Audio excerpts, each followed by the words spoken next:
All right, guys, welcome back to the channel. I'm out here in the driveway with the 1968 Beetle Herbie conversion. If you guys are previous watchers of my channel, you'll know that I did this over like a 7-8 part series. So for this video, what I did is I combined all those series into one 2-hour video. For new watchers that want to see this in its entirety, I think it's an easier way to watch what I did on this car. Enjoy the video. Yes, I did spray paint this car. Is it the best way to do it? Probably not, but it was fun. It was a fun challenge, and I think it turned out pretty well from what you guys will see. So thanks for watching. Stay tuned. Enjoy the video. All right, so before I go ahead and get started with this new video, I just wanted to go ahead and say, for you first-time viewers that didn't see any of my previous videos, or if you haven't watched any of the previous videos, this car used to be just basically a bone stock 1968 green Beetle, and I'll go ahead and throw a picture of it up here now.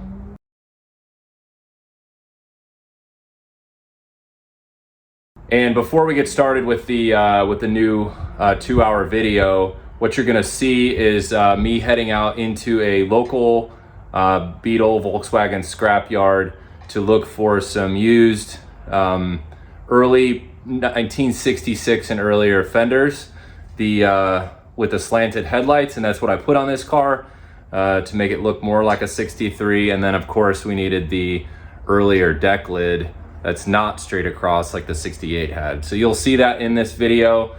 Right now, let's go ahead and head out into the scrapyard, pick up those fenders.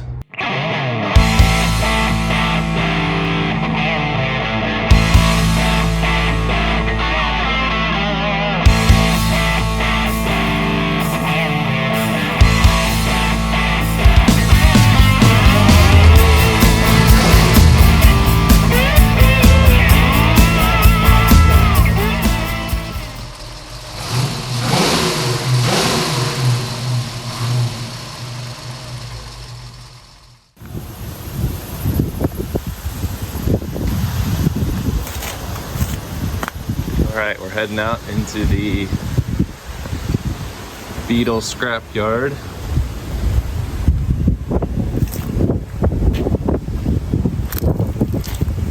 Looking for my new fenders. All the cars.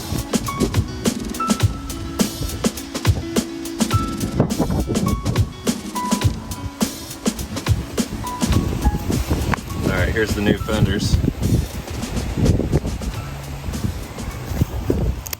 Okay, we're back in the garage with the fenders.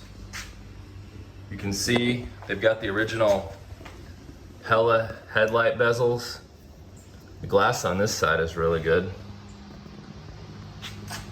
Got your horn grills, and overall the metal is fairly straight.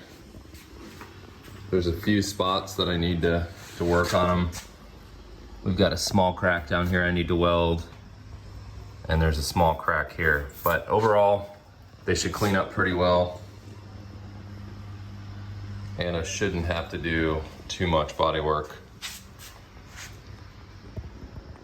This side though has some rust here, but the metal is good on the curve, on the lip, so that's good.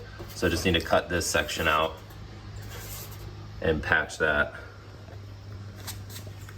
Otherwise, they're fairly straight. It'll just be a matter of getting the paint stripped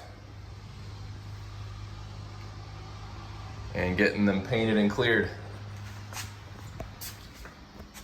Here's the headlight bezel I've already removed from the left side. You can see they're pretty rusty, but mostly surface rust.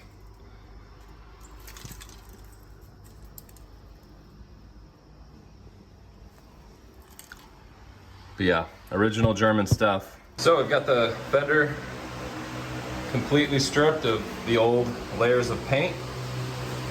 We'll just go ahead and get a light coat of primer on this just to keep it from rusting.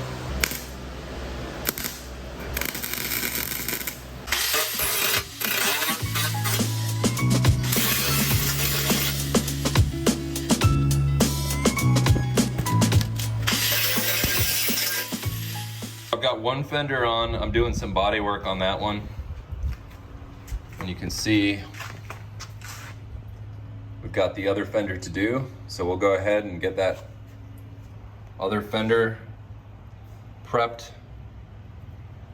and sprayed with some primer and get it put on. The other fender completely stripped of paint, and I primed it, and you can see where the bodywork needs to be done. So we'll do some Bondo on there, some finishing glaze, get that all smoothed out, and then we've got this area where I cut the rust out, and we're gonna weld in a patch piece here, and then we'll do a little bit of Bondo and glaze over that and get this mounted to the car. So on the driver's side fender, we had that rusty spot. So I've got that all cut out. I've got my new piece of metal put in here. Now I'm gonna go around and just tack weld the seam, and then we'll fill it over with some body filler.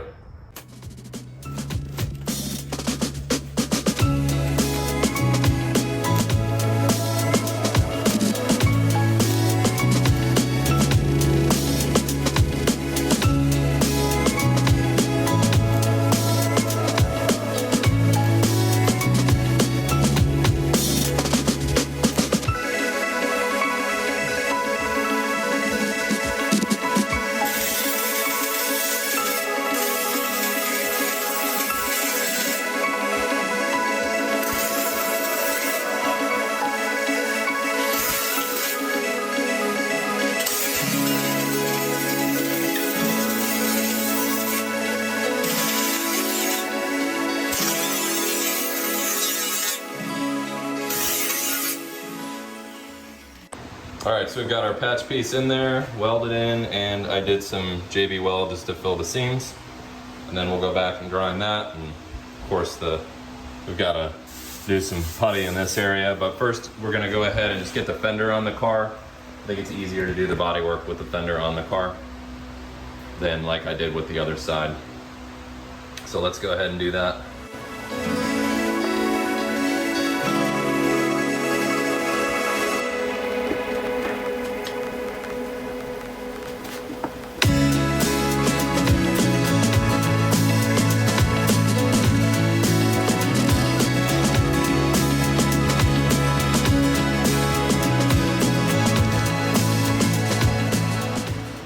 So we're gonna go ahead and get our new fender on. I'm not putting the rubber seal in yet because I want to paint these.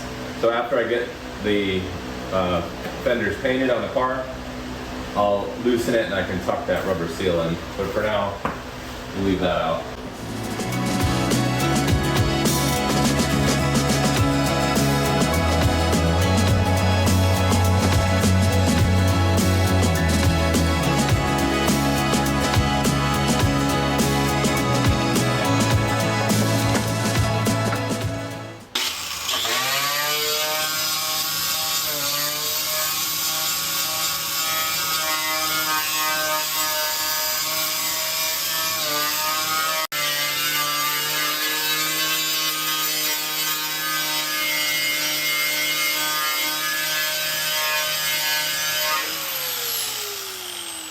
Right, so here's the update on the Beetle.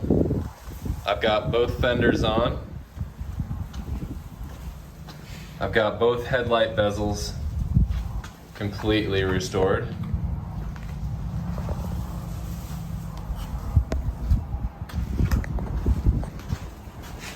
And just slowly getting the car ready for paint.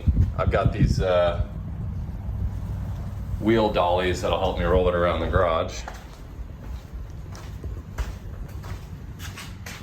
Got the deck lid off.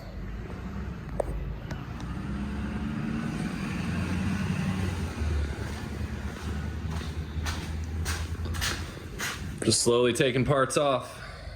Got the door handles off. I need to take the running boards off. And right now I think we're gonna go ahead and remove the gas tank. Okay, let's go ahead and get this gas tank removed.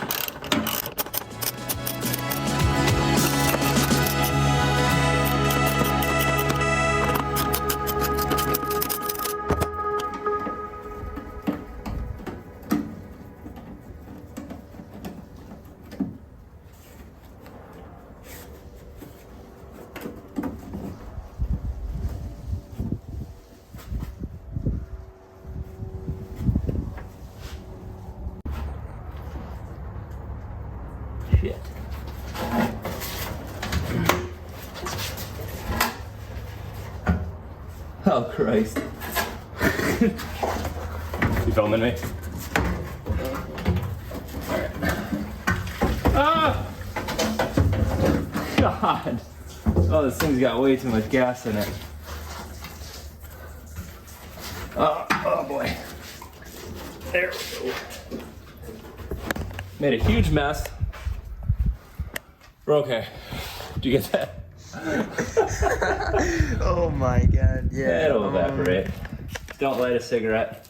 All right, so we have our gas tank out completely. Just kind of taking a look in here. This all looks super clean. So yeah, all this in here is gonna get painted, and I'm gonna paint completely underneath the hood here. Okay, so we've got our early pre-67 tank fit in here. Just wanted to test fit it. And then next, we're gonna go ahead and cut the gas door out, and then we'll replace this whole door with some sheet metal. We'll weld in here, and then you'll never know that door was there, to give it that older school look that I'm going for. All right, so we went ahead and I'm removing the gas tank filler here. We went ahead and cut that out. And now we're gonna make a piece of sheet metal to patch that area. All right, so I've got my sheet metal cut out, and we just trace this. So we'll cut this to be more specific. Let's go ahead and get that fit. Okay, we've got our new sheet metal piece cut. Let's go ahead and get that welded in. We got our piece welded in. So at this point, I'm just gonna go ahead and just put a little JB weld on the seam, and then we'll go ahead and get it bondoed over and sanded down nicely. We got most of the painting done underneath the hood. Got it all cleared. I just have the wires tied up over here. And then once all this dries, I'll move the wires over, and then I'll be able to paint back in this corner. I'll just kind of lay a blanket over the rest of this, but it's coming along. So I went and put some foam stripping along where the gas tank is to kind of pad it. We also have a new fuel line put in. So now we're gonna go ahead and install the gas tank. All right, we've got our fuel line hooked up. I just wanna put some gas in it, make sure it doesn't leak. All right. So now we're gonna go ahead and remove the doors. There's 3 screws on the hinge here, if you wanna zoom in. And as you can see here, I've got a couple of them loose. But this bottom one, and there's one down here that I'm gonna have to use now. See if we can get them to break loose.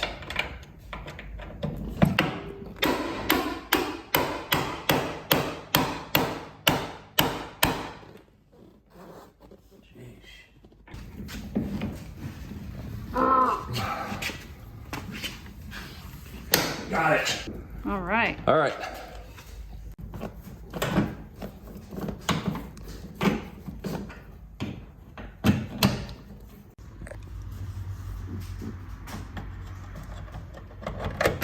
All right, we've got our last 2 screws here. Remove the door. Yeah.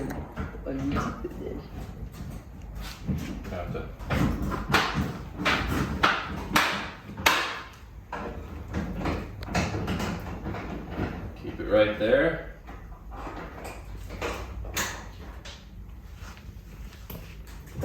Let's go ahead and lift it up. Lift it out. Perfect. All right. All right, so we have the entire interior taped off. This was a lot more work than probably even painting the car.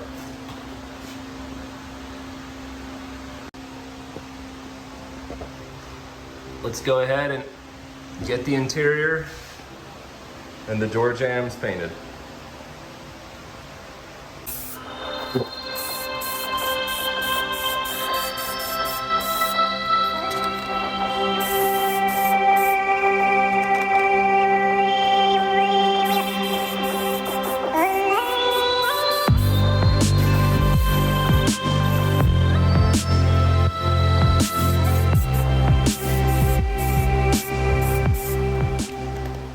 got the base sprayed on the interior. We got the door jambs. Now we're gonna go ahead and spray the clear.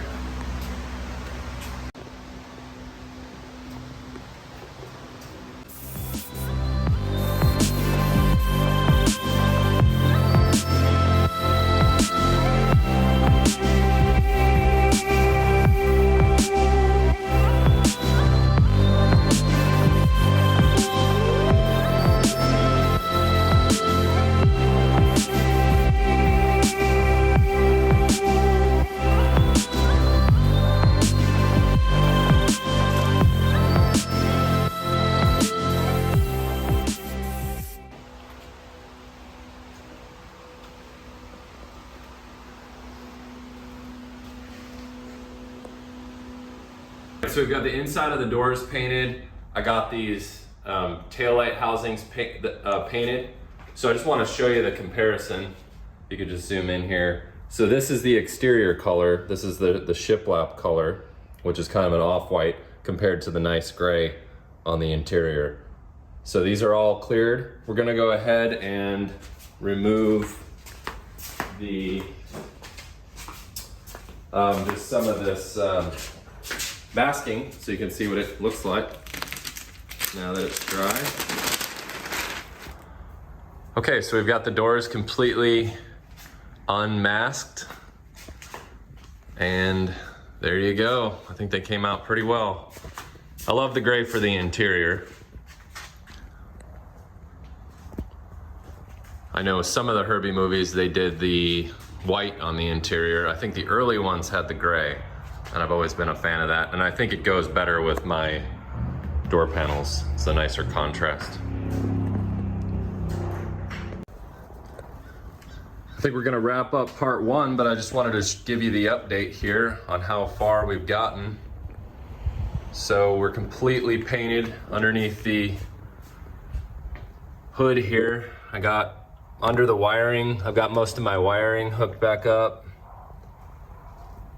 I think it came out really nice. I went ahead and repainted the outside of the glove box because it had stains all over it. Got the new gas tank in, the new fenders. And then we'll go to the interior. I'll show you the interior. We've got the dash repainted. I still need to go ahead and install the glove box door and hook up some of the other wires. But I think it came out really well. It's all painted underneath the dash, right up to the carpeting.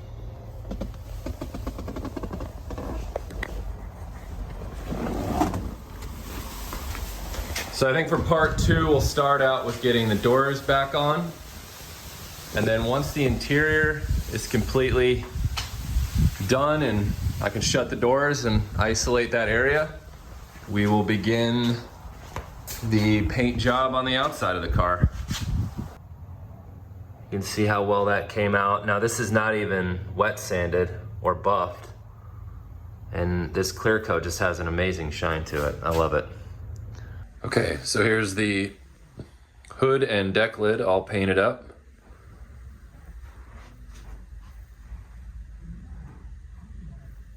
I still need to do a little bit more clear coat and some wet sanding, and then of course the buffing.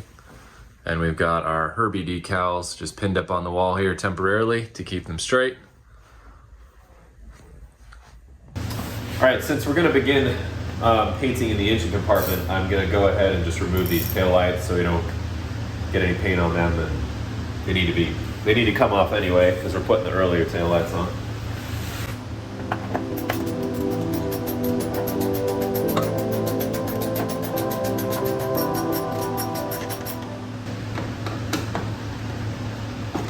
There we go.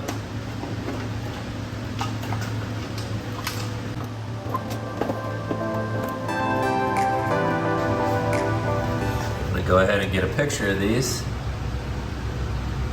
so I know which wire goes where. And these should just pull right off.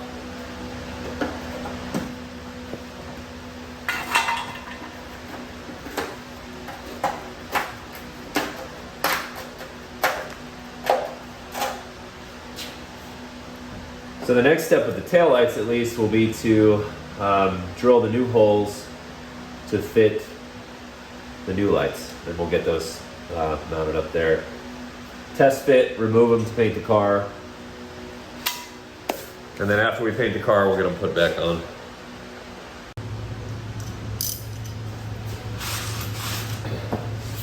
All right, let's go ahead and get these deck lid brackets removed so we can get these out, get these painted separately, and then we'll go ahead and paint around in the engine compartment after we get this cleaned up.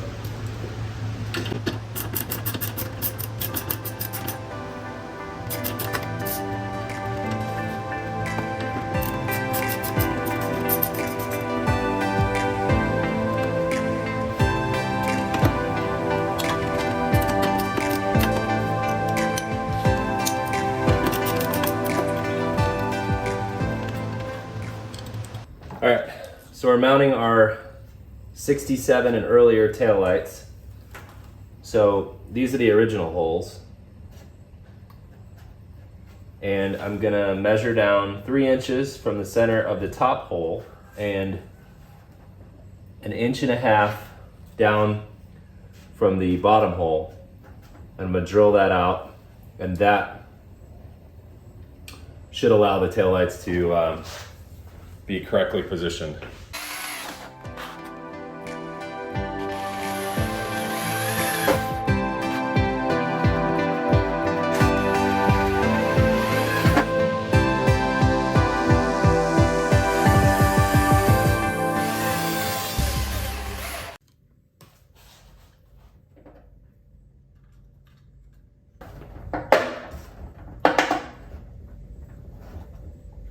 There we go. Look at that.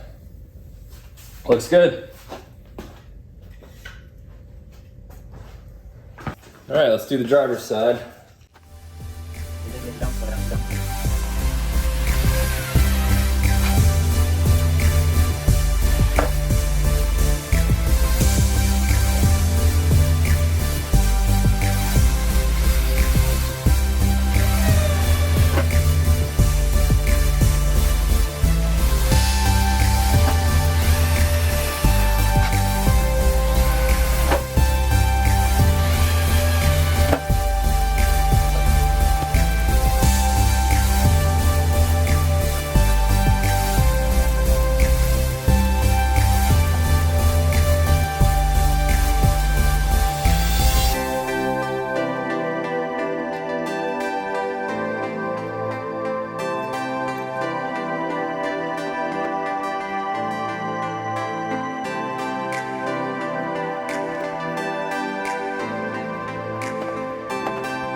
All right, there you go.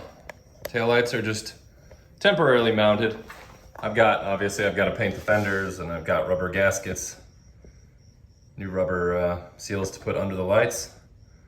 So we're just gonna go ahead and see now that the lights are grounded and I've got the wires hooked up if the lights actually work. All right, my tail lights are working. Let's test the brake lights. Brake lights working.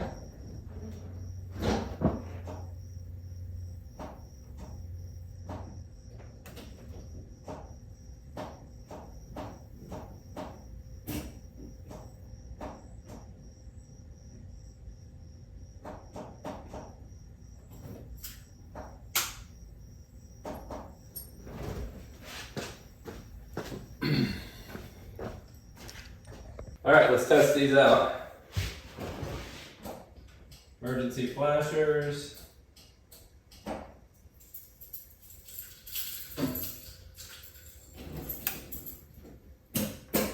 Lights. Blinker left. blinker right. Brake lights.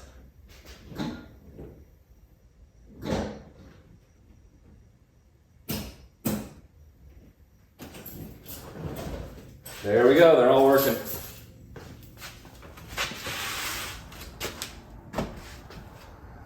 All right, let's go ahead and get this door put back on.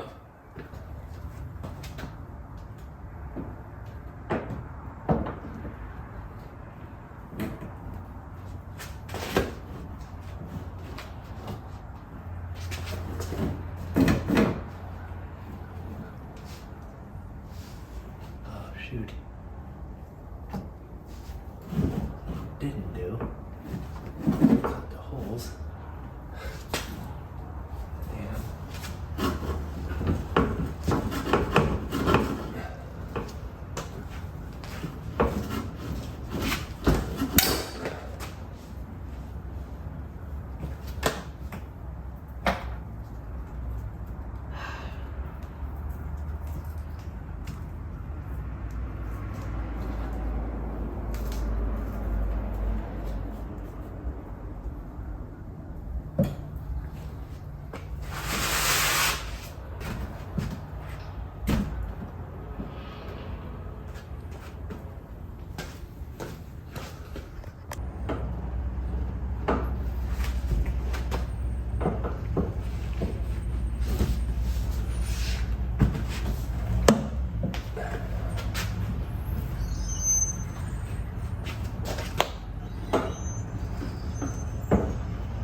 All right, we got our driver's side door on. And it swings. Shuts pretty nice. The gap doesn't look perfect. I think I'm gonna wait until I get the seals in the door, the new seals, before I go ahead and adjust it, because the seals actually make a difference in where the door seats. So, all right, driver's side is on. Okay, we've got the passenger side door on. It swings and shuts well. Got our hinges. Touch up a little bit of paint there. It gets scratched when you put the hinges in, but no big deal. So the interior is pretty much done.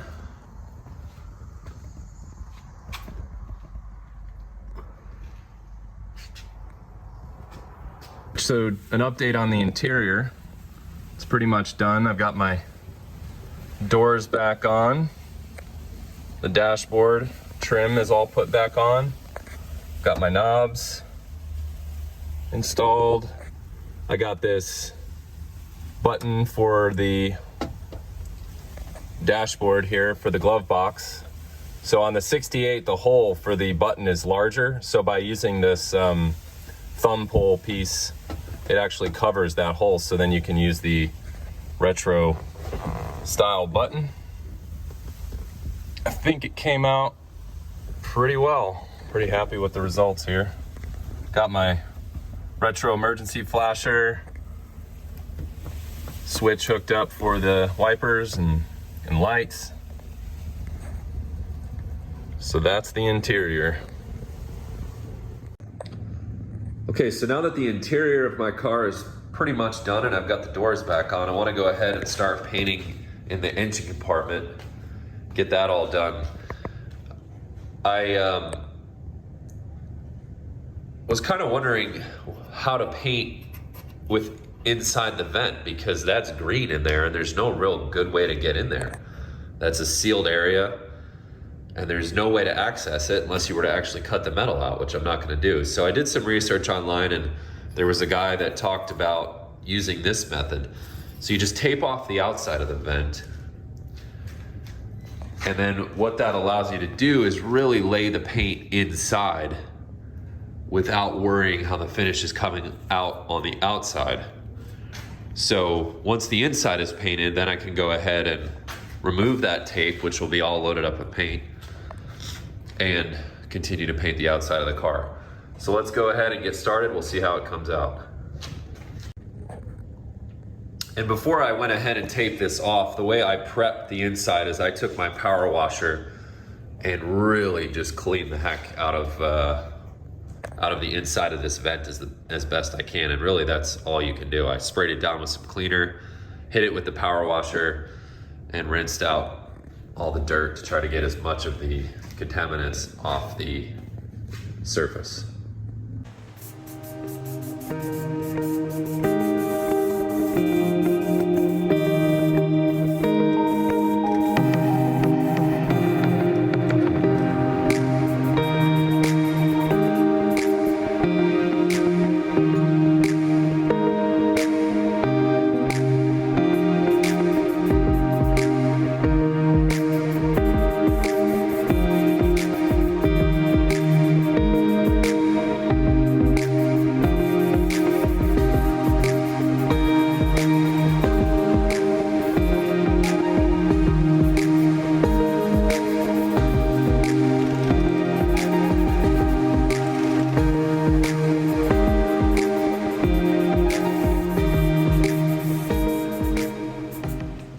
So there you go.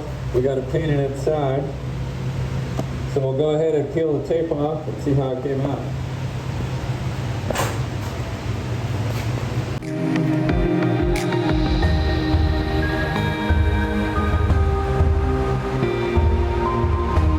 Okay, so now that we got the taillights temporarily mounted and functioning, I'm going ahead and continuing on the gas door delete. Just sanding down some of that JB weld, and then we're gonna go over this with some body filler and just keep working it and getting it as straight as possible.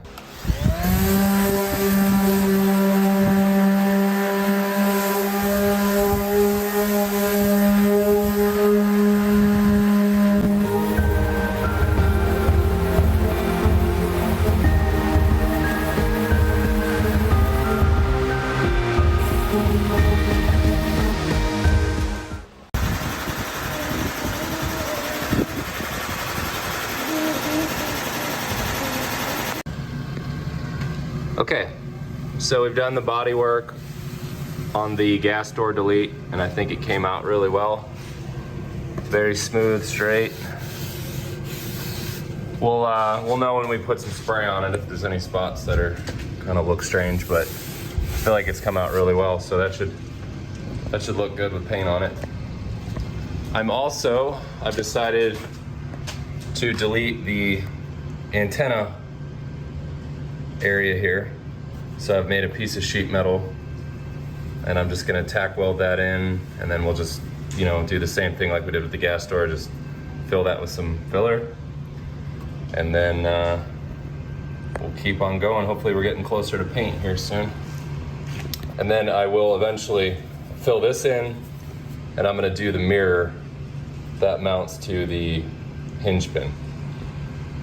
All right, so we've got our antenna spot hole completely covered up. I welded a piece of sheet metal in there, did the body filler, sanded it over. So now we're gonna go ahead and spray the windshield area and the roof and the area above the engine, all around the windows.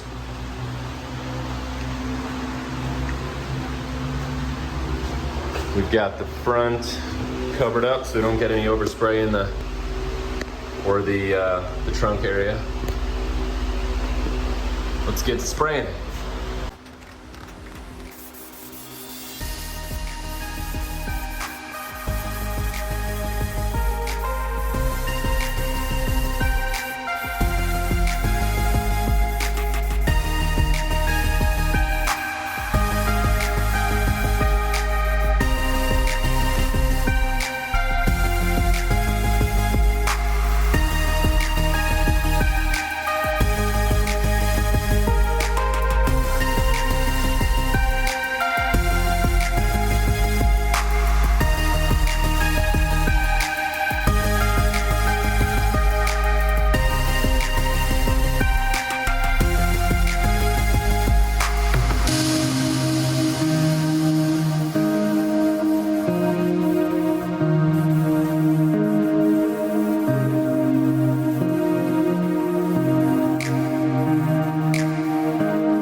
So I pulled the Beetle out of the garage.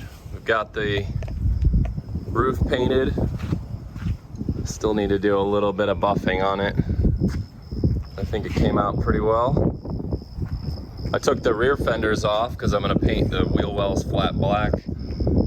And then we're going to go ahead and paint the rear fenders off the car. Still working on smoothing this spot out. Getting that ready for paint, but it's coming along. All right, so I went ahead and powder coated the wheel wells flat black. By that I mean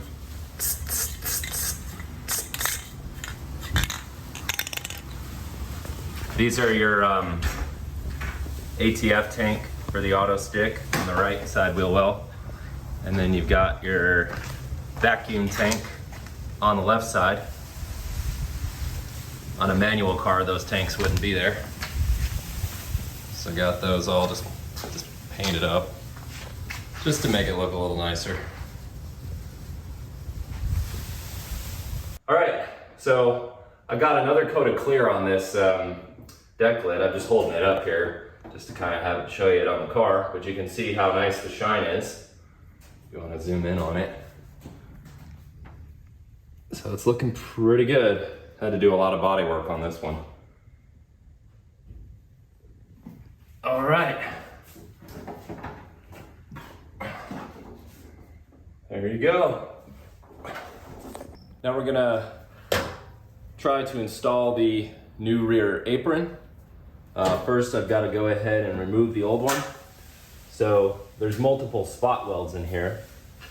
So I got myself a spot weld cutter kit online to allow us to just drill each spot weld out, and then this should just pop off. There's spot welds out here, there's spot welds on the inside, and then we need to cut a little bit right here, and this thing should just come off.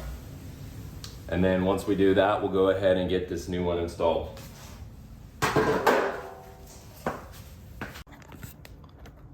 All right, so by taking the grinder and grinding off the paint, you can see each little spot weld.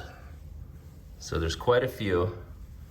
So let's see how long this takes and how well this drill bit works.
All right, I think I got it mostly loose from this side, so now we need to go up here and cut that little weld there, and then there's some spot welds that run along the inside of this piece.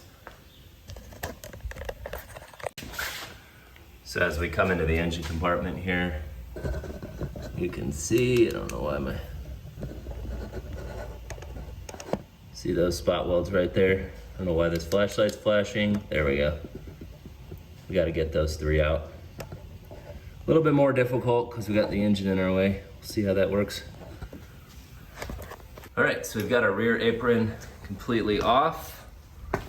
What I'm gonna do next, I'm just gonna hit the wire wheel on here, clean all this surface rust off, and get some just black primer on here before I go ahead and install the new apron. I was able to save the seal so we can get the seal in.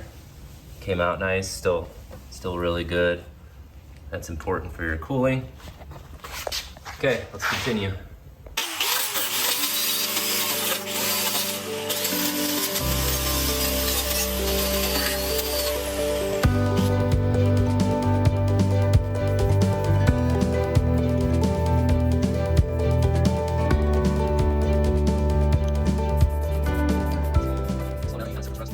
Got this thing painted. Now we're gonna go ahead and test the new rear apron, see how it fits.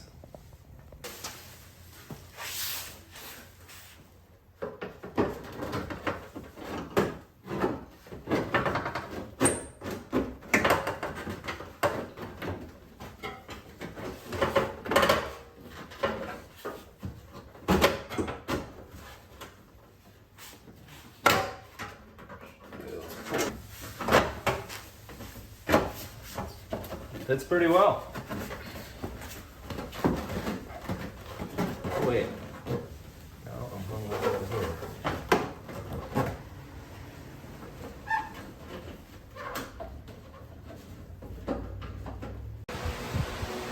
All right, we've got our new apron on. I just went ahead and bolted it on with some lock washers on the back, or lock nuts on the back side, so I can remove it if we ever had to pull the engine. We're gonna have to probably do a little tack welding here, which if we had to pull it off, we could just cut, and then maybe some JB weld in here to match that seam. Same on this side. Got 2 bolts on, so it's super strong. All right, there we go. The apron is on. Let's get some paint on the front of the car. So like I said in part 2, I'm painting the car in sections. I feel like it's easier to do it that way. It allows me just to focus on one area, put more attention to detail in one area. So what we're gonna do is tape off at this seam, and with the Beetle, it's easy to do that because you've got this nice tab here.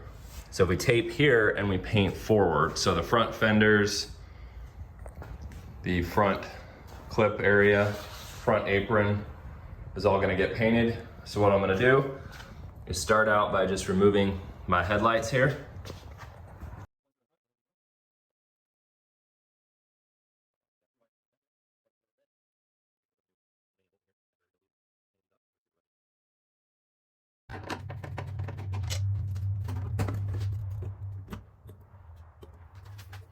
There's the other one.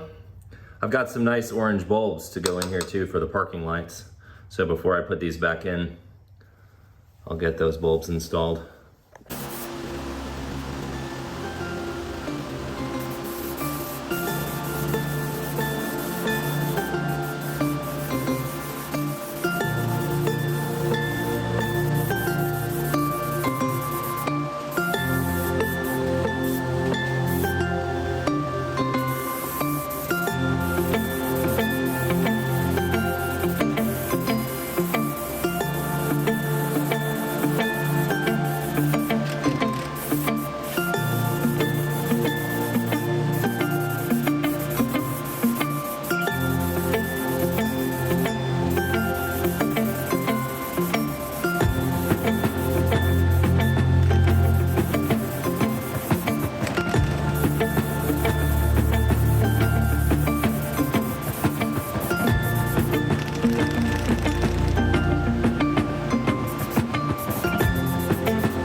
All right, so we have the front end painted, but after I put the white paint on, I noticed I had some low spots that I had to go and just put some some putty on. So it's a very flat base, so you just put the putty on over it and sand it. I want to get it right. And then we'll sand it, put another coat on it. And once I get it where I want it, we'll go ahead and put some clear.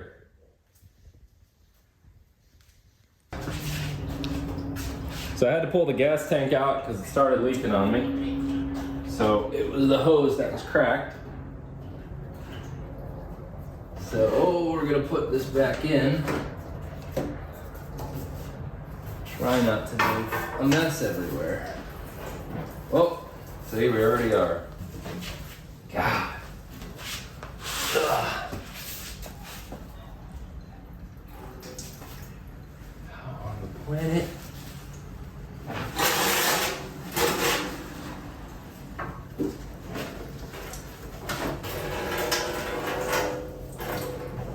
No good way to do this.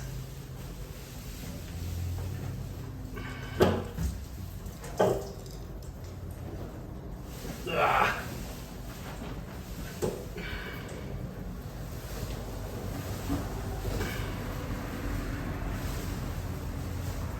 All right, we spilled a little gas. No big deal. Ugh.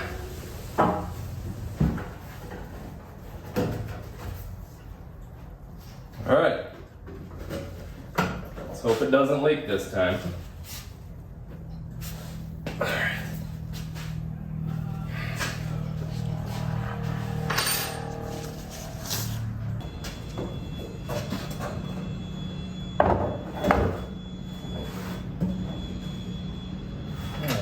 These hoods were designed to be put on by one person. Maybe.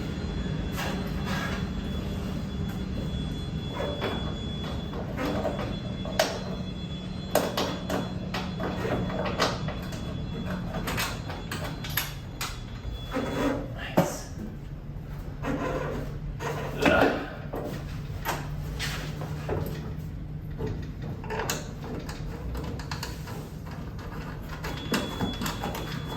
You can even still see where my old marks were. Getting this lined up.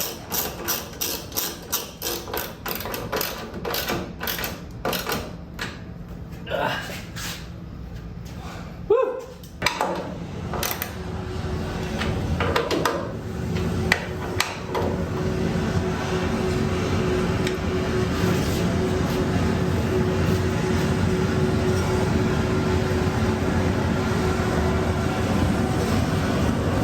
Nice.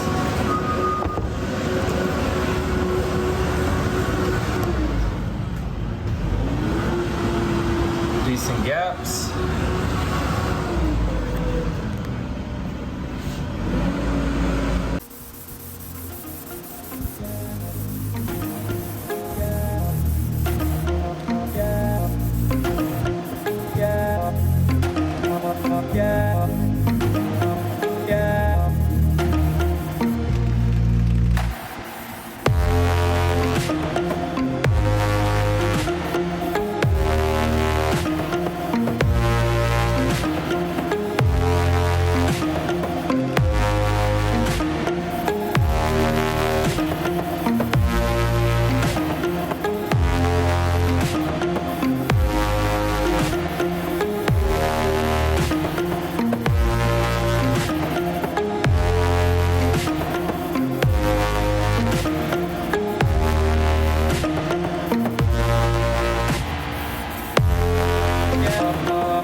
right, we're gonna go ahead and get our deck lid brackets reinstalled.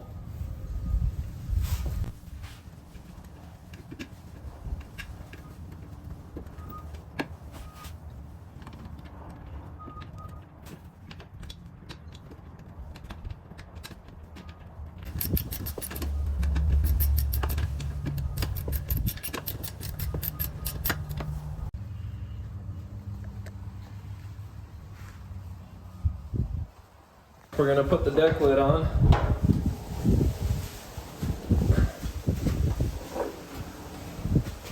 Can you just line those on top of there? See? Oh, hold on.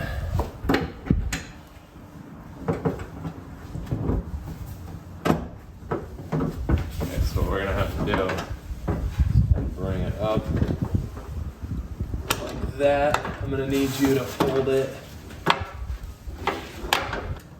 All right, perfect.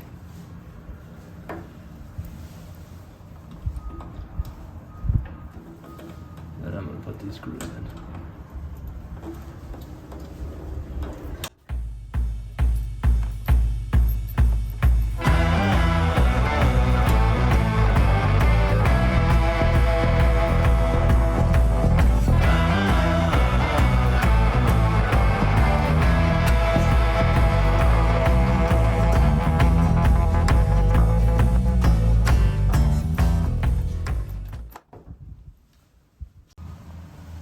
All right, we got the deck lid mounted.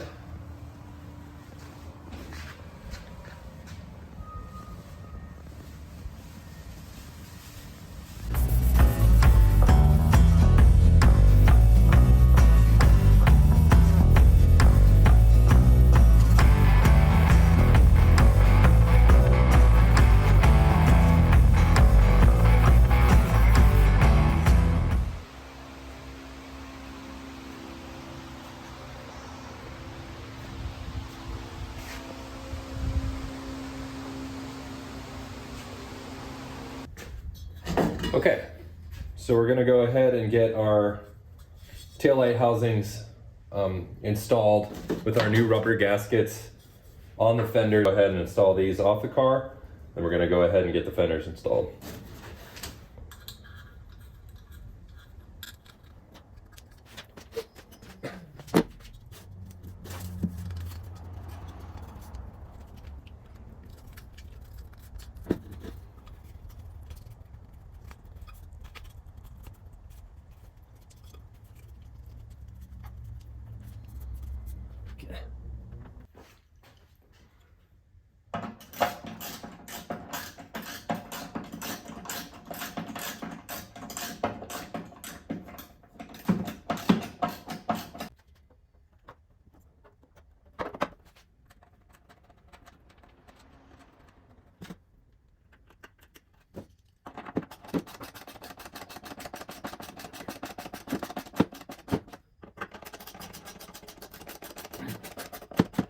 So you can see, because I bolted the rear apron on, I have these bolts that are sticking out. So those are gonna hit the fender.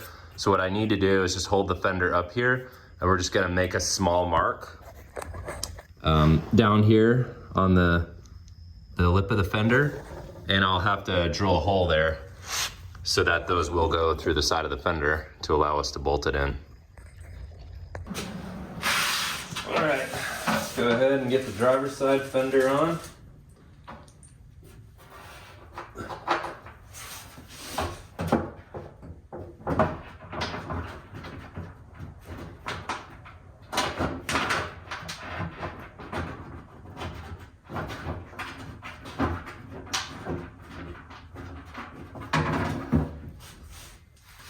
Oh, I also managed to add a threaded post here for my new mirror, and I deleted the hole where the old mirror went on the 68, and now I've got this new mirror that screws on here.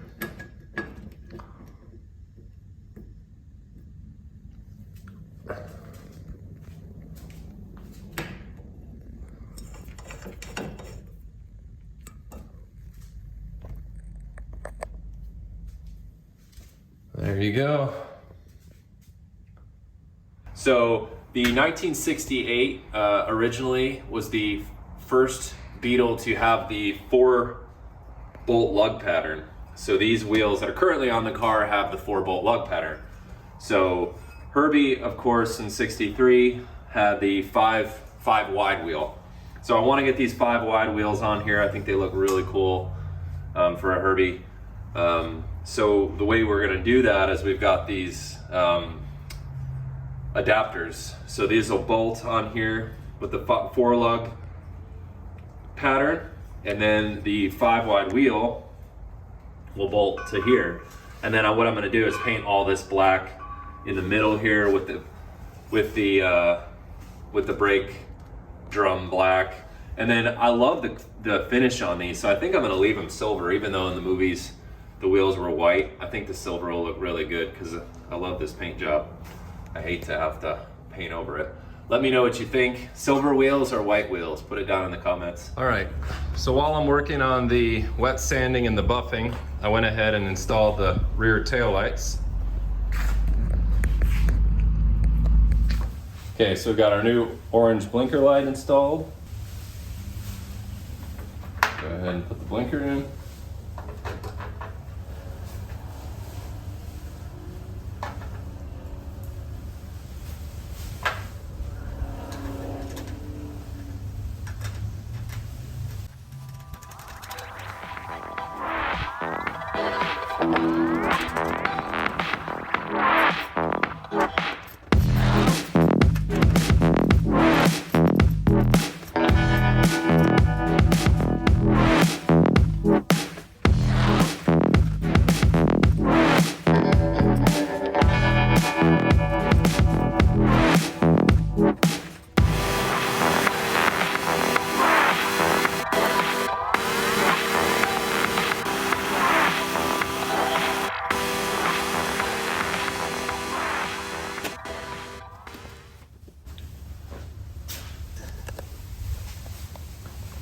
All right, there we go. Blinker lights are installed. I just gotta hook the wires up from underneath.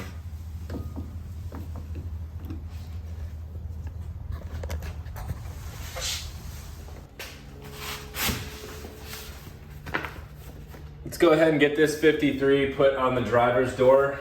So you can see right now I've got this one buffed out pretty well. I just wanted to cut and buff this door before I went ahead and put the decal on. This section of the car back, I'm still doing some wet sanding and buffing, but this door is ready to go, so I want to get the decal put on it. So on the HerbieMania.com, they talk about where the decals should go. So it should go about 3 inches down from your trim hole here and 9 inches from the back edge of the door. So let's go ahead and measure that.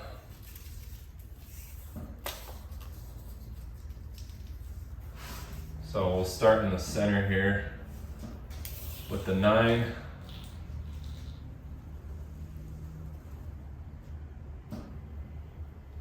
And I'm gonna put, I better use a pencil.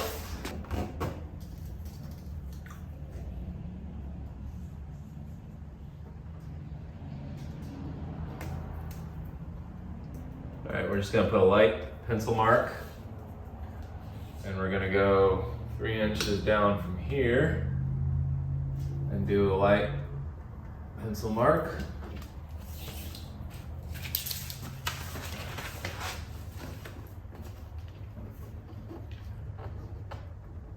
And that right there,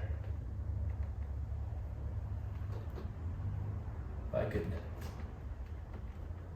right there should be perfect. So I've already gone ahead and did a bunch of rubbing alcohol on here to clean off any grease, debris, any of the polish that I used.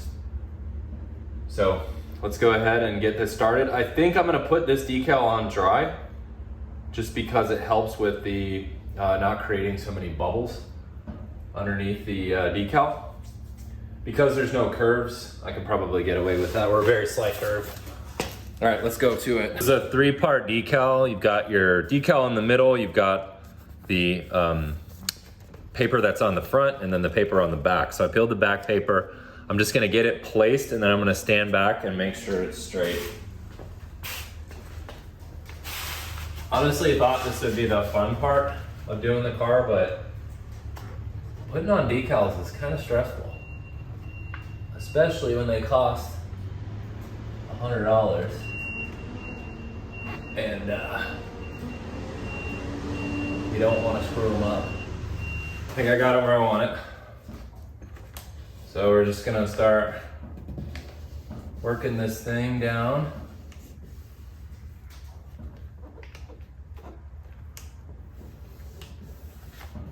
And as we do this, just gonna slowly start peeling the paper away from underneath. And like I said, this is the easy one because this is flat.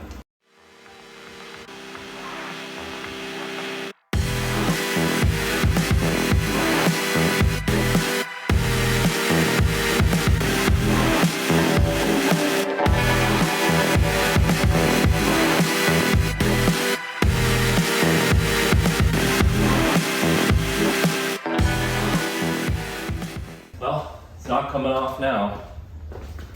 So now for the fun part, you get it on there, you just slowly peel this off.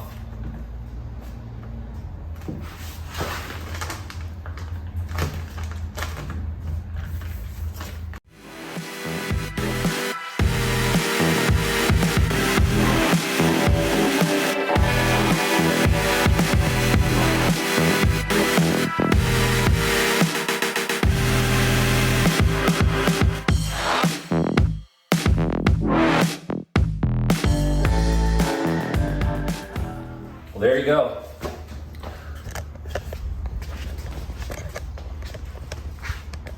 $53 is on the side. So for my cutting and buffing, first I used a 800 grit sandpaper.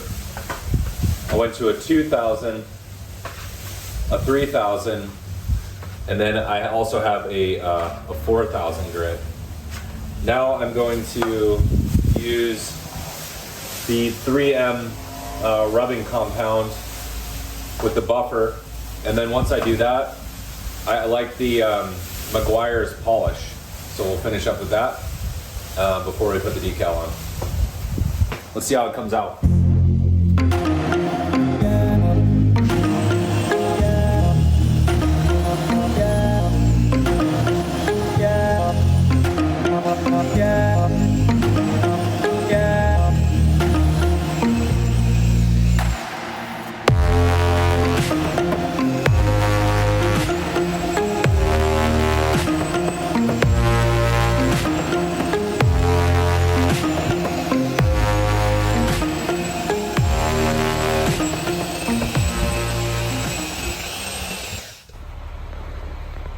Okay, so we've got our rear deck lid 53 on. This one was not easy because of the compound curves here. So I had to use a lot of heat to get it to form around this part and then get over this bump too. So it's manageable, but it took me probably about an hour to get that decal on. We're gonna go ahead. All right, so we're gonna go ahead and put on our rear stripe on the deck lid here. So the stripe actually comes as one piece with the red, the white, and the blue. But what I did is I cut it into 3 sections. I feel like by doing that, the narrower the stripe you're putting on, the easier it's gonna be to work around the curves and stuff like that. So I don't think a seam between each, the red, white, and blue is a big deal. All right, so I've taped the stripe on with the backing still on to make sure that everything's straight. I made some light pencil markings, so I know that as I go along, if I'm hitting my pencil markings, I'm staying where I need to be. So we're gonna go start up top here.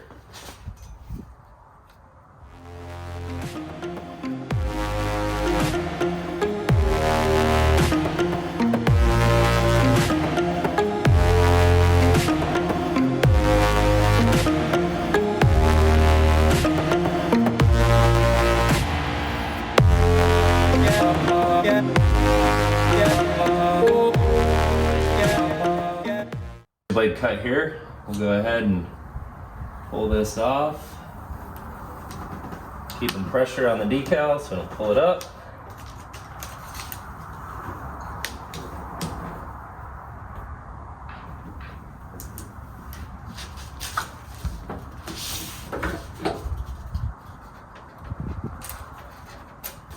Now for the white one, we'll just follow the line of the red one.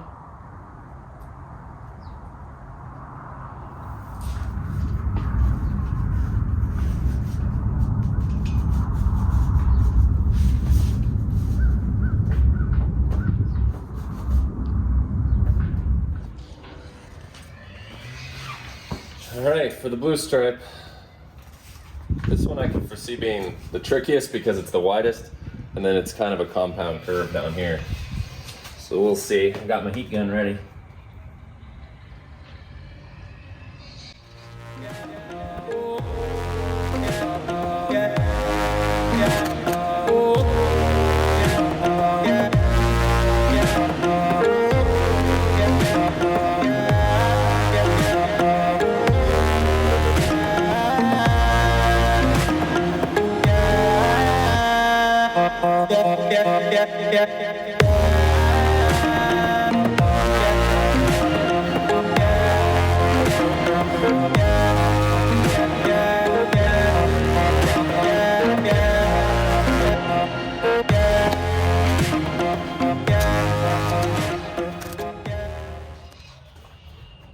Cool. We did it.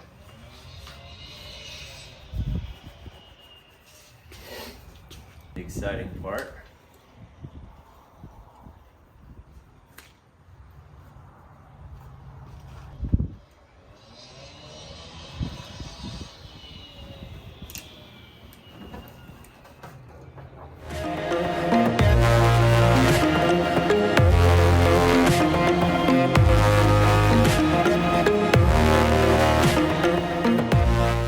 All right, so we're gonna go ahead and put our new trim in. Got the piece right here. So on the earlier Beetles, the clip that holds the trim in is actually larger, so we need to enlarge all these holes.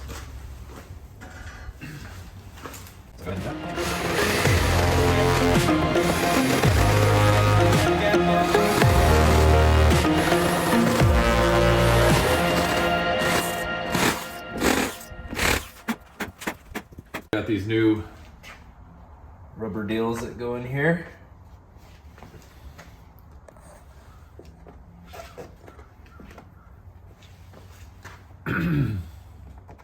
So we've got all our new clips installed. I've got them all lined up, so we'll go ahead and just pop this trim on.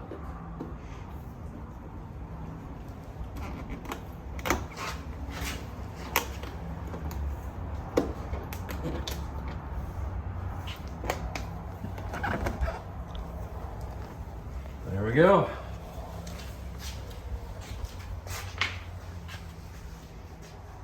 So under the hood here, we've got all new seals that go underneath. So it fits really nice, quietly shuts now.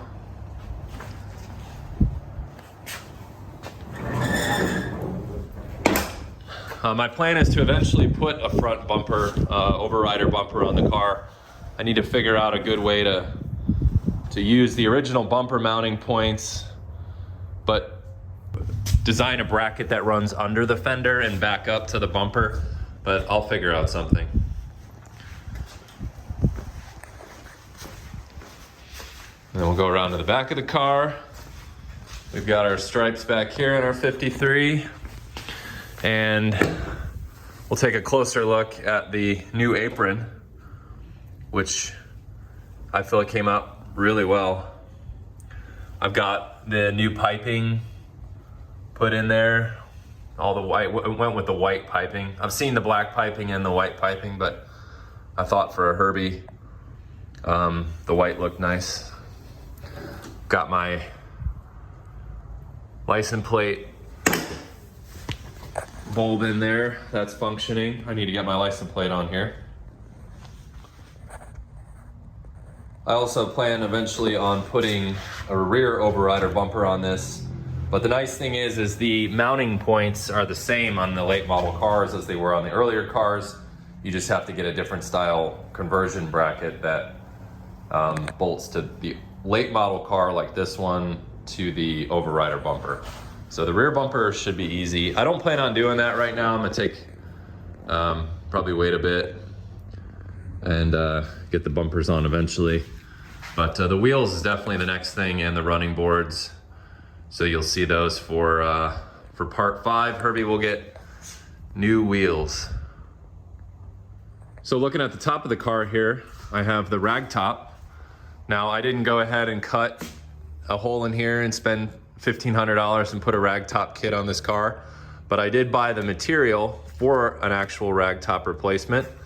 And what I have here, we just put magnets in here, some heavy duty magnets, and now I've got like a faux rag top look, simulated rag top. Believe it or not, in the movies, a lot of the movie cars were not actually rag top cars. They didn't need it to be that way because you didn't see the interior, so they just screwed this material to the roof. Of course, I didn't want to do that because that would damage the roof.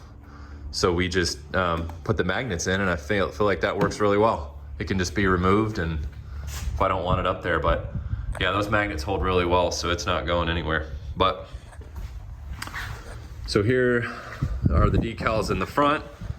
I did the racing tape there. Got our racing stripes, our 53 on the hood. And the trim is on, except back here, I still need to do some buffing and wet sanding. I'm back from the tire shop. These wheels look sick. I'm so excited to get them on the car here. This we're gonna take out. I'm gonna paint this black, flat black to match the brake drums. And then I need to clean this off. And we've got some nice tire shine to put on these. Yeah, it's gonna totally change the look. These green wheels were nice, but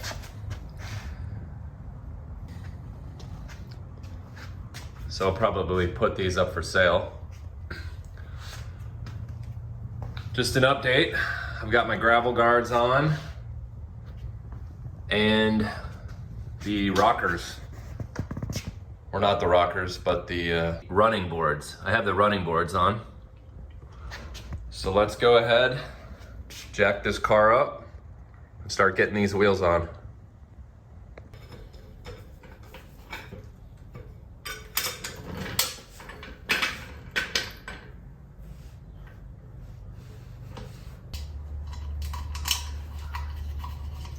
Let's get these hubcaps pulled off.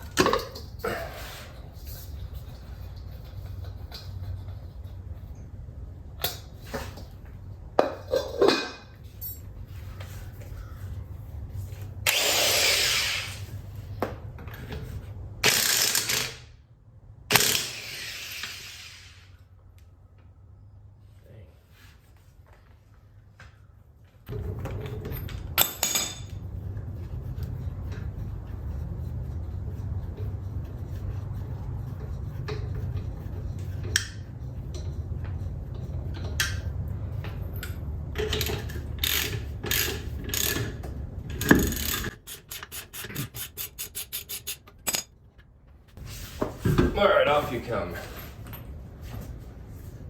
All right, now we'll go ahead and get those 4 to 5 lug adapters put on here, shoot it with a little flat black spray paint, and then get the new wheels mounted on. We're just gonna take a wire brush to these to just kind of get any debris off the surface, because we don't want our wheels to be mounted crooked. It's that adapter's not seating right.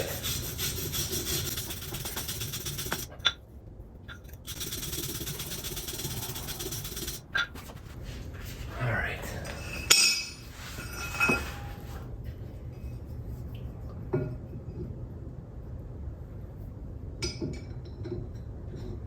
So the adapter's put on with the original bolts.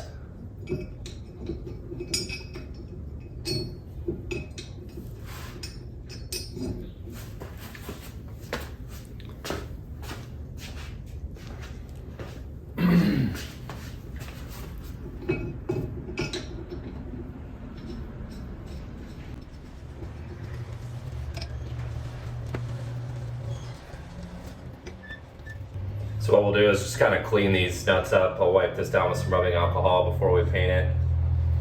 We'll just hit it with some flat black spray paint. The idea is to try to make these, you know, blend in as much as possible.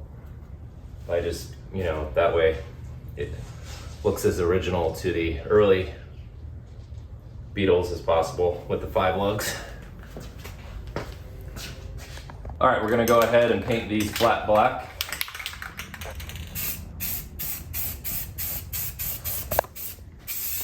Got this box here just to keep any overspray getting on my new white paint.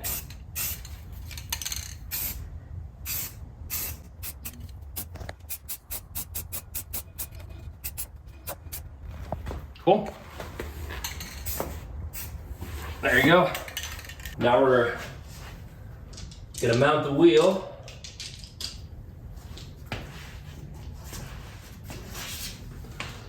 It's the exciting part.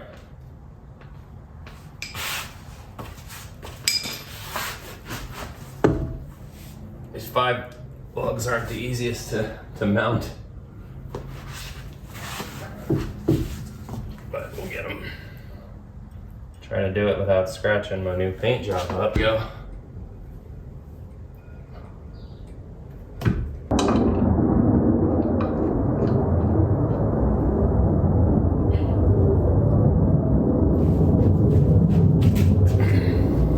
Wow, yeah, this is cool. I've always liked this 5 wide look.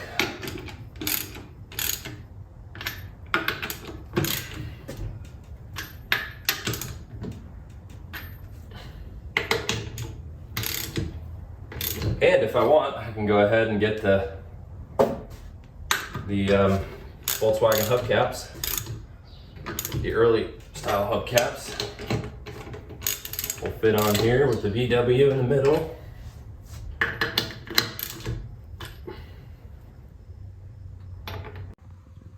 The front wheels are on. Got that blue cleaned off the white lettering and put some tire shine on it. Go around to the passenger side. It's looking pretty good. All right, now let's do the rear.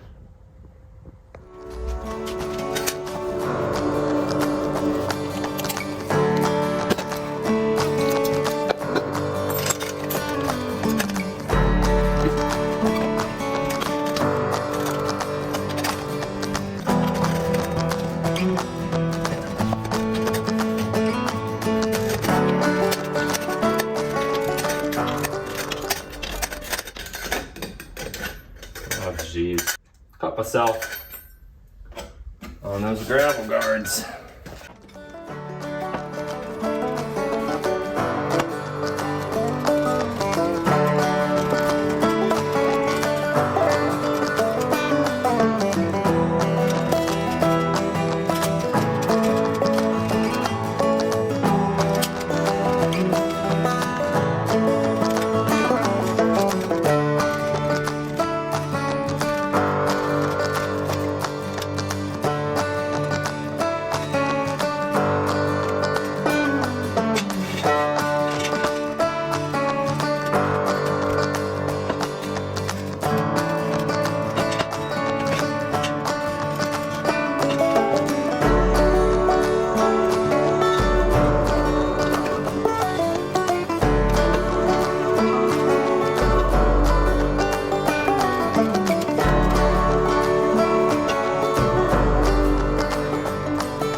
There we go. First rear tire off.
All right, all 4 wheels are on.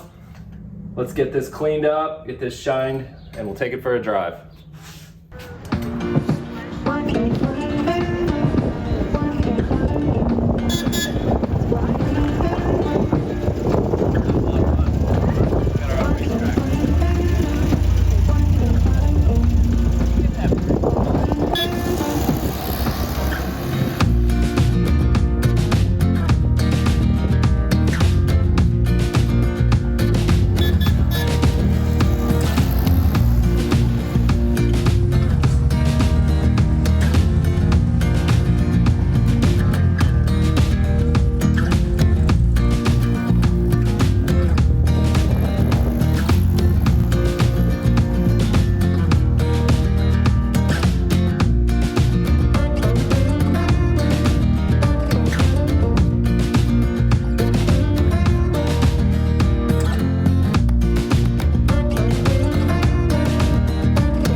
Got the roof decal on.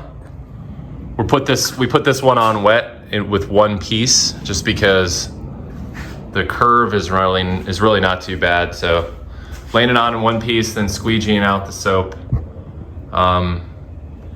We'll get that set on there, and then I'll go ahead and lay my rag top on with the magnets, and then we'll line up where the stripe is going to be painted.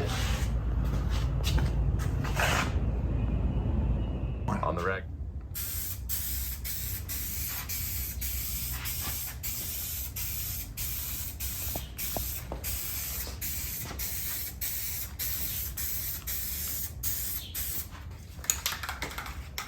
All right, so I had a viewer comment and ask about how I did this faux rag top. So I just wanted to show you a little bit closer. So this is just a top from J-Bugs, a replacement for a stock vinyl top. And what I did is it has these pockets underneath, and I just bought these magnets at Ace Hardware. They're really strong, and I've just got one in the 4 corners. And then I think I need to put another one. I think I'm gonna put another one in the middle here, and then in the back too, but they're very strong. It seems to be holding it down fairly well. I've been driving it, up to about 30 miles an hour, and it's been pretty good. So that is the rag top. I think it gives a really cool look. I wanted to make a quick video on the faux rag top that I put on my Beetle. I've had some people asking how I did it, how many magnets I used, and what kind of magnets I used. So just a couple disclaimers. You need to use a proper amount of magnets. In my early videos, I had fewer magnets, and if you do that, it's going to get loose. But right now, with the amount of magnets I have, I've been driving it at 60 miles an hour in heavy wind, and it hasn't moved on me. But if it does, if you don't use the proper amount of magnets, and it does get loose, you could lose it, or half of it flies up and then the magnets come back down and can chip your paint. So I just wanted to show you guys how I did it. Now, one thing, it's very difficult to hide the magnets completely. You're going to see them. If you probably could tuck some kind of foam in here where you tuck the magnets in to kind of lift it up, and then that might hide them. It really doesn't bother me too much. But yeah, it works for me. But just know that you're going to see the magnets. There are magnets you can use out there, rare earth. I've had people mention in the comments saying that they're a lot smaller and you can hide those. So that's something you can look into. A lot smaller, a lot stronger. So just so you know, I've got a magnet on each corner. I've got 3 here in the middle. And then I've got 2 on the side. The one in the corner, 2 along the back, and 2 along this side. So each corner, 2, 2, 2 in the back, 3 in the front. And I'll put a link in the description to the magnets. This is an actual replacement rag top. I'll see if I can find the link to that. The rag top has pockets, like they're sewn into the bottom here. So that's where I tuck the magnet underneath, and then I use some like heavy duty roofing type tape to secure them in there. So if this did come up, that magnet's not gonna fly out and damage my paint. So it's not perfect, but if you're on a budget and you're looking to put, you want that rag top look on your car, but you don't wanna spend the 15 grand or 1500 and cut a hole in your roof, this is another option to get that look. Not perfect, but it works. The stripes, I painted on with a fabric paint. So these are decaled stripes. And then this is a fabric paint. I just masked it off and sprayed it. I think the color matched pretty well. I'll see if I can find a link to that too. But that is my Herbie rag top. If you guys have any other questions, just put it down in the comments. I'd be happy to answer you.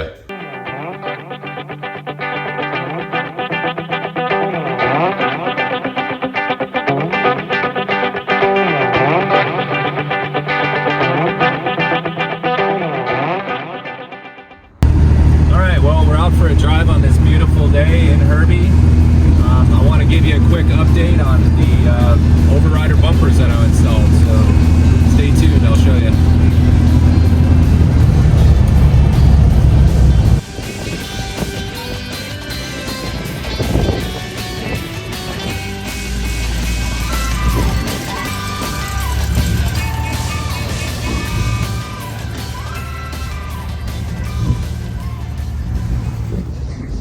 All right, we're back from the ride. Let me show you these new bumpers.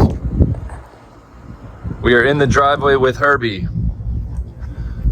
I have the front bumpers on. So this was a 1968 Beetle for anyone who hasn't watched the conversion videos.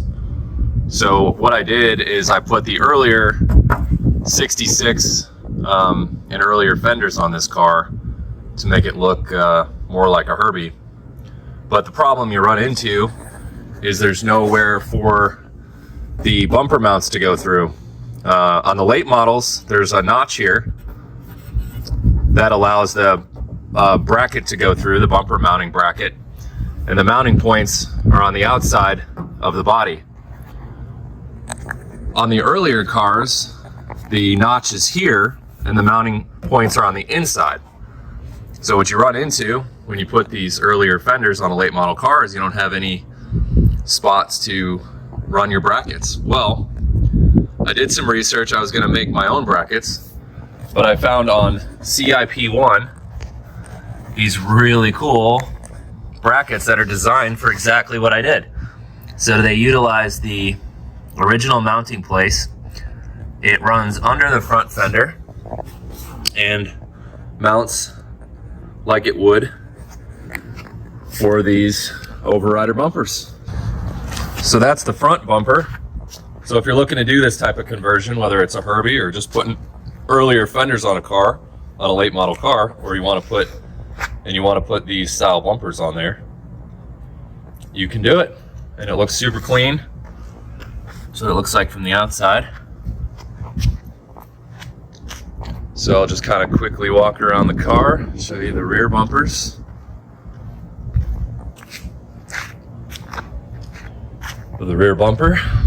So now the rear, it uses the same slot, but you have to get a conversion bracket that will mount, is designed to mount on the late model car, but has the mounting style for the overrider bumper. And those, I believe, I got from J-Bugs. And one other thing I did to the car since part 5 is the antenna. I've seen these antennas in a lot of different locations on different Herbie conversions. However, from watching the Love Bug movie,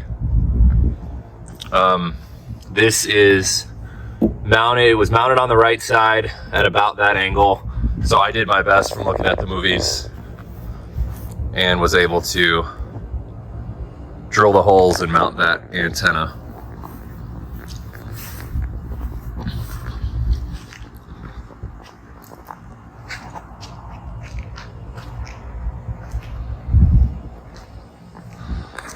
I've got my Jim Douglas helmet in the back there that I wore for Halloween.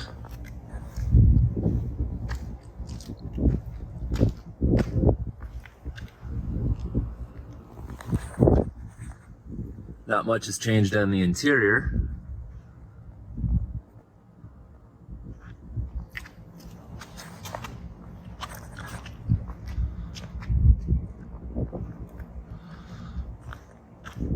So for the most part, the project is pretty much wrapped up.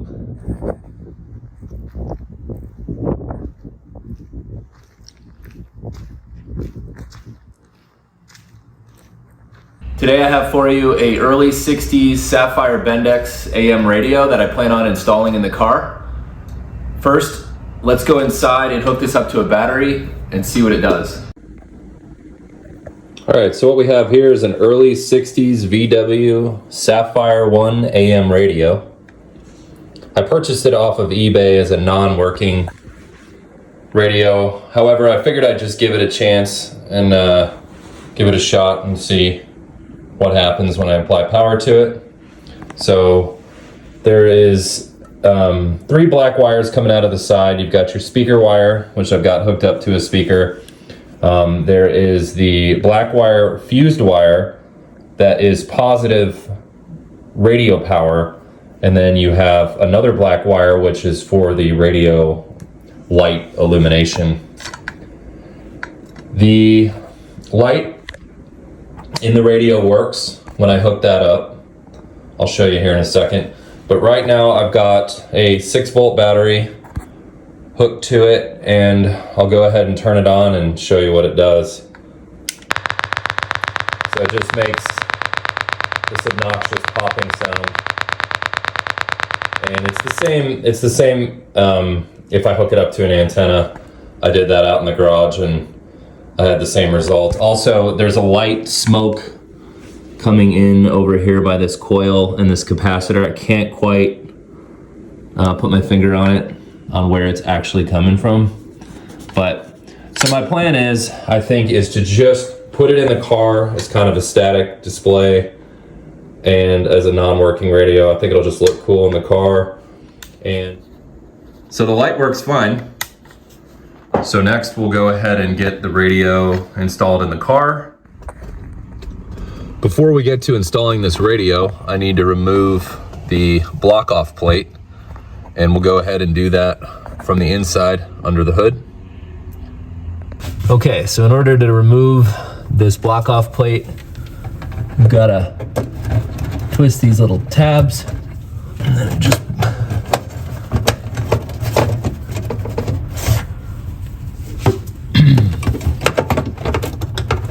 and it just pulls out of here.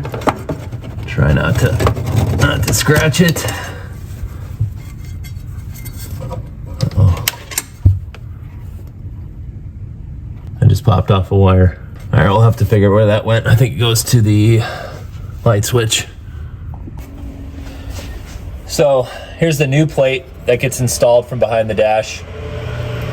The new mounting plate for the radio.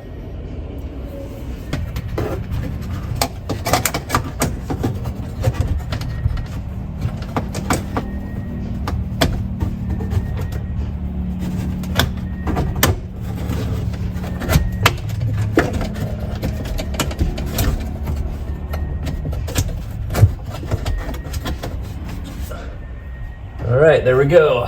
Got that in. Now you can see I added some felt here to kind of keep it from scratching the dash. All right, now let's try to get this radio installed here. A lot of wires in the way, but I think we can get them out of the way, and it's designed to fit in here, so we'll see.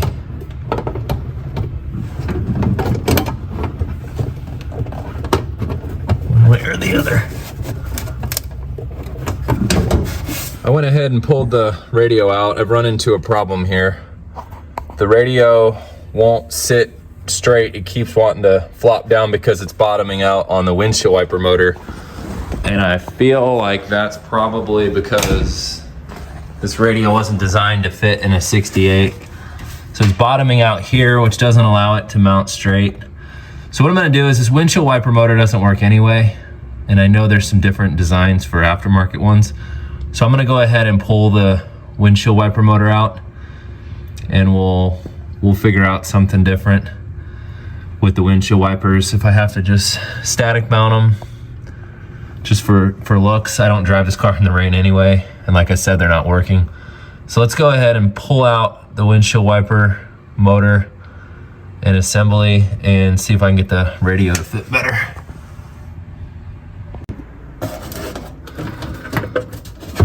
All right, let's try this again. Now that we've got the windshield wiper motor out of here, and I got my mounting bracket correctly sized, I think that should go in straighter now.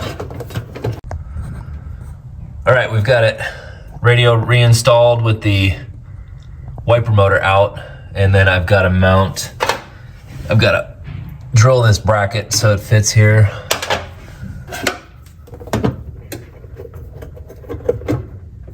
Nice.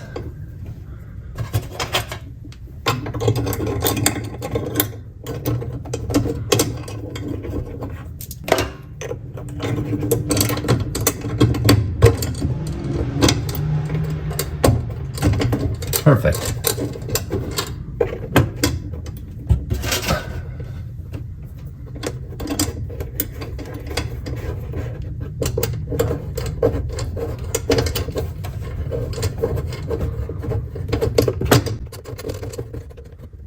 All right, we'll leave that a little loose for now. We'll get the mounting plate on the front, and then we can tighten it all up.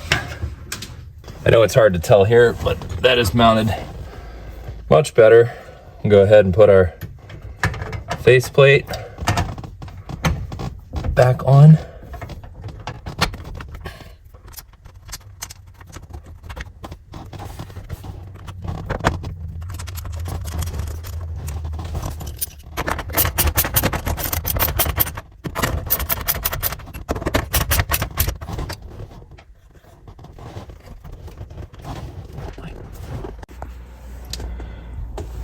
I think I got it in there straight, so let's go ahead and put the knobs on.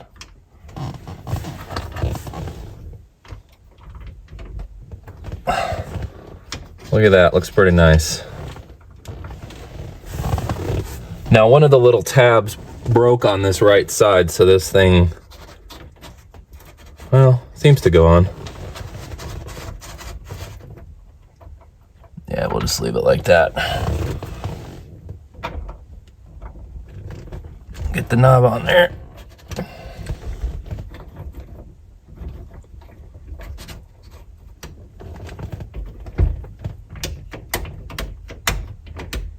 Off, on, tuning. All right, there we go. I think it looks pretty cool.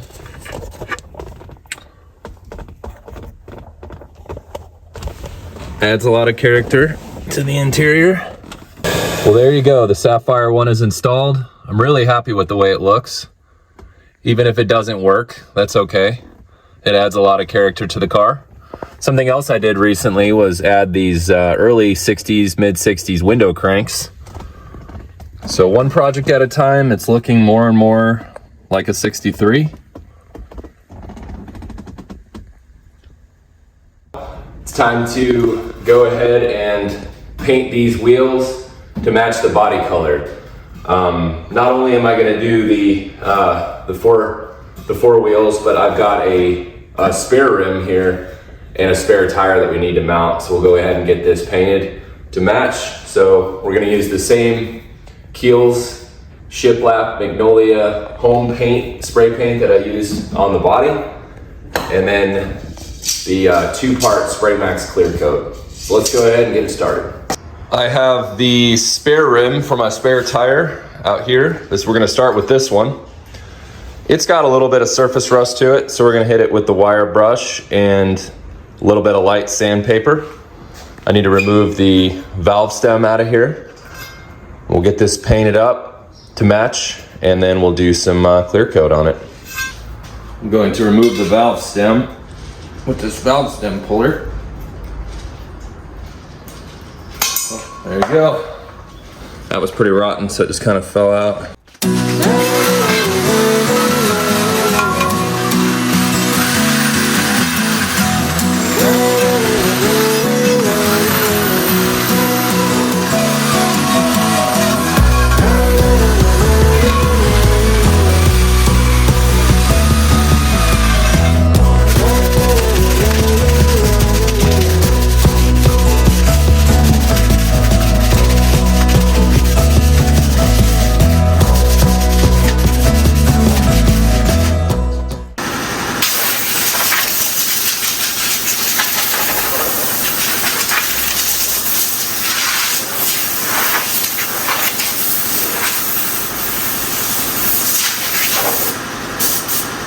All right, so now that we've used the wire wheel on it, done a little bit of sandpaper, we blew off all the dust. I'm gonna take a little rubbing alcohol, just clean this rim up, then we'll hit it with a little primer.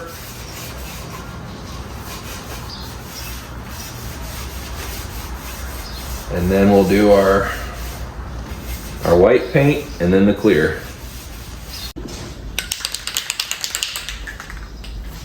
All right, so we had a little surface rust on here. So for this one, I'm gonna go ahead and hit it with a little bit of primer before we put the white on.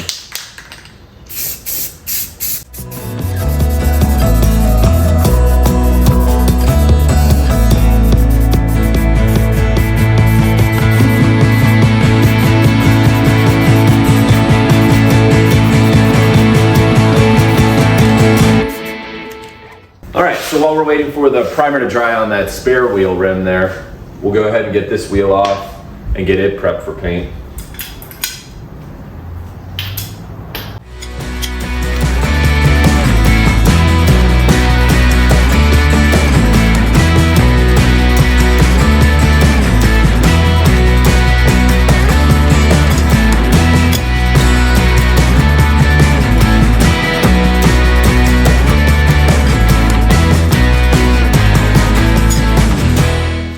Alright, so we let all the air out of the tire by taking the core out of the valve stem.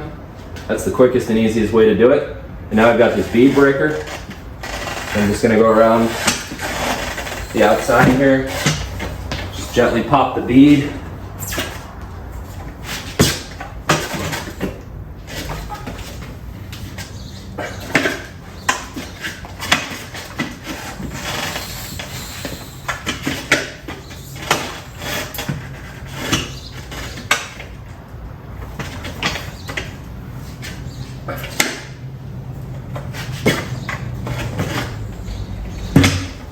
There you go.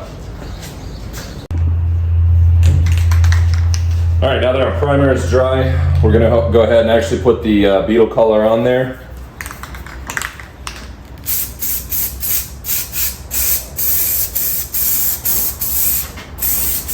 Should cover real easily with the white primer already on there.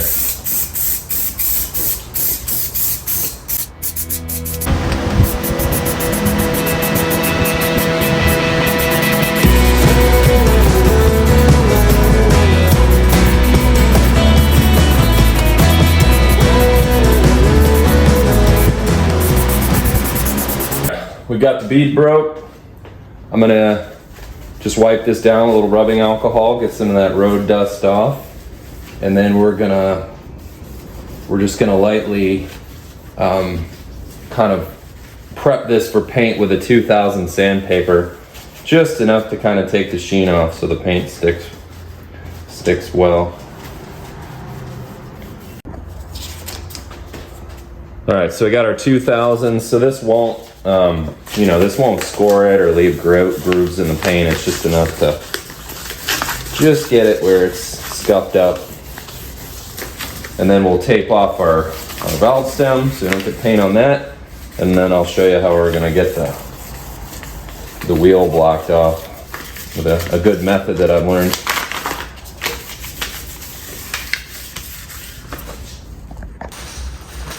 All right, so I learned this trick from Derek on Vice Grip Garage, really good YouTube channel. You should check it out if you haven't seen it.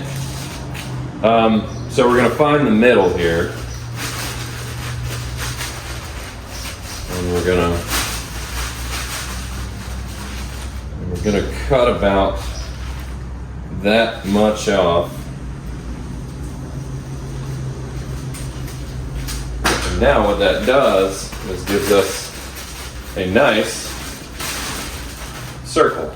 Look at that. Now all I gotta do is just go around now and just tuck this in. Get a screwdriver to help us.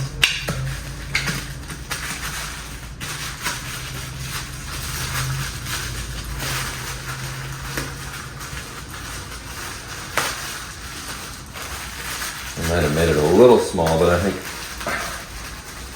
we can make it work.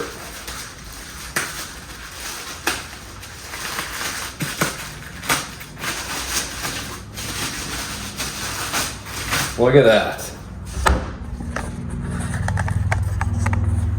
So, saves a lot of time. It'll make it for a cleaner paint job because we can actually paint on the edge of the rim here. I've used the playing card trick without breaking the bead. Of course that works. It's a little more time consuming, to be honest. And then you can't get the paint up against the bead here. So this, I think, will just be a cleaner look. If you have a bead breaker, if you don't, you can get them for like 60 bucks at Harbor Freight. So there you go. So let's get some white paint. We're not gonna do a primer on this because it's already got a nice coat of paint. I do need to tape the valve stem real quick. All right, we've got our valve stem taped off.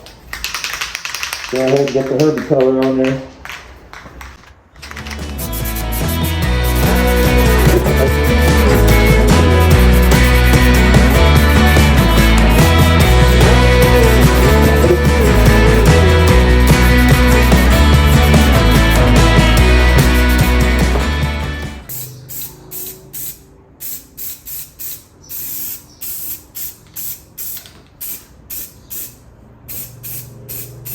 All right, so our base coat on the spare rim is dry, so we're gonna have to do the 2-part SprayMax.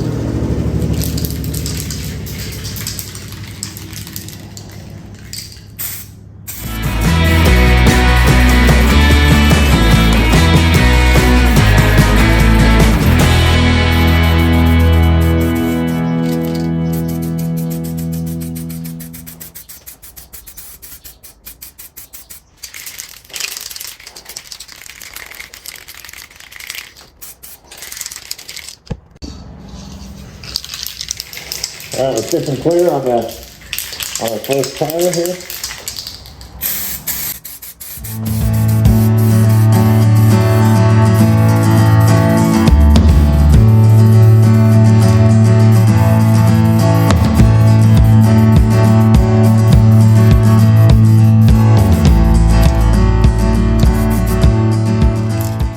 As the clear coat is drying, I went ahead and removed the garbage bag and the tape from our valve stem there.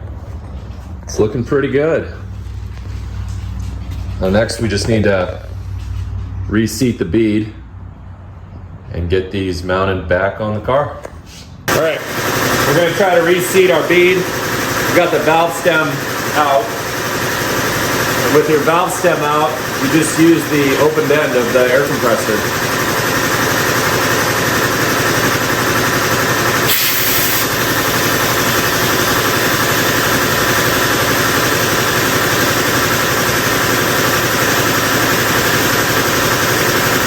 Getting close.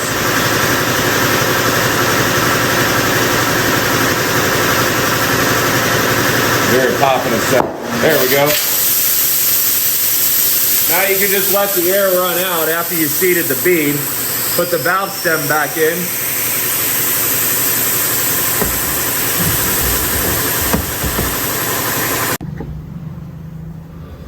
All right, so you seat the bead, then all the air runs back out. Now you've got to put your valve stem back in here, or the core for the valve stem. And I've got this tool here you can get at any auto store.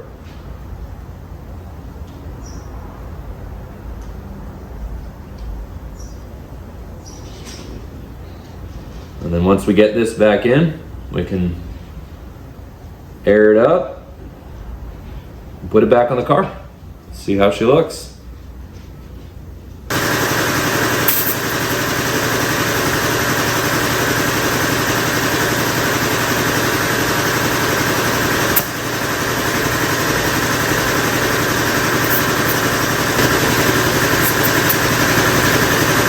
Got about 20 PSI. All right, we've got the wheel painted, we got the bead reset, air in the tire. Let's go ahead and get it mounted, see how it looks.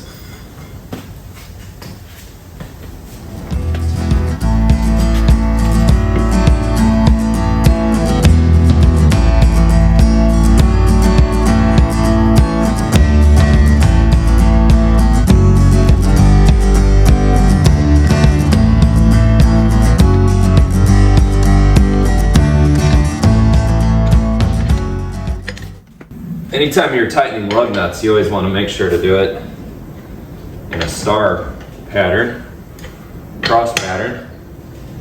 Helps the wheel seat on straight.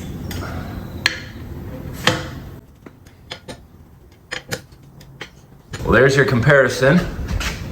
Front wheel and the rear wheel in the silver. I like the silver, but you know, the original Herbie car had matching white wheels that matched the color of the car. So it was just a matter of time before I did it. Finally getting some nice weather here to get out in the garage and work on stuff again. And here's the completely painted spare tire rim. All done. I went ahead and I got this bias ply tire, fairly cheap. I think they're made in Mexico, came out of Mexico. It's called Technic, and it has that vintage bias ply look. It is a bias ply tire, and it's fairly inexpensive. I think under $100, which you can't get your hands on a bias ply tire. You know, you look on Coker tires, they really don't make a lot of them. You can spend over $250 for a bias ply. So if you're looking for some bias plies, I don't really know how they drive yet. I think they got pretty good reviews. But for that vintage look, spare tire, I think it's gonna be pretty nice. And this side of the tire has like kind of a more modern look. But let me flip this tire around and I'll show you what the other side looks like. And on the other side of the tire, they have more of a kind of a vintage look. So you got the modern look, you got the vintage look, so you can flip it either way. Well, I've got all 4 wheels painted now. I've got the spare tire mounted on the painted rim. So let's go ahead and pull out the car and we'll take a look out in the sunlight.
All right, let's take a look at the trunk.